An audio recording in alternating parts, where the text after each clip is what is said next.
We're back here at the shop here with Lex, and how's it going, Lex? Great. I just finished to put one cylinder head on the engine.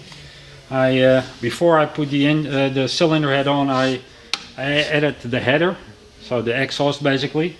But we got no mufflers on a car like this. It's just an open system, because the better the flow, the more horsepower we make. So I added the header, put it on the head, and then I put the head onto the engine, to the motor. And before I mounted the head, I put the rocker arms on there, so these will go up and down. The only thing that's missing right now are the push rods, but I won't install them right now. I will do that before we start actually running the car, so we will deal with it later.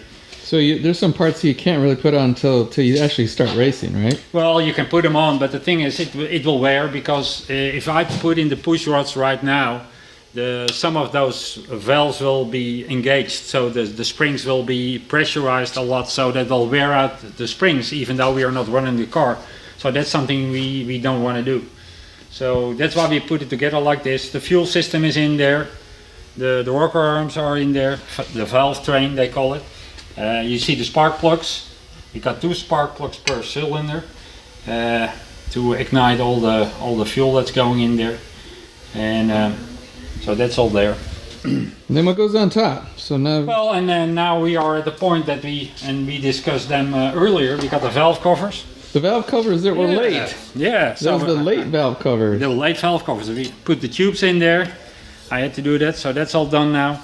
So now let's go on top of this, and that will finish this side of the engine. Of course, we need to bolt them down. There are small nuts in there to bolt it down, but this is basically what it does. So we got pretty much. You can open this cover. Oh, so in those holes there will be spark plug wires. Something we will show in another section of this. But so, and this cover is basically, if one of the spark plugs want to come out, which sometimes happens because there's a lot of pressure in the cylinders, it will keep it in there and it won't just fly out and maybe hurt somebody. Yeah, that's the titanium part. That's why they're titanium. Yeah, they don't blow out those holes. Yeah, yeah. It have to deal with a lot of pressure if things go wrong. So.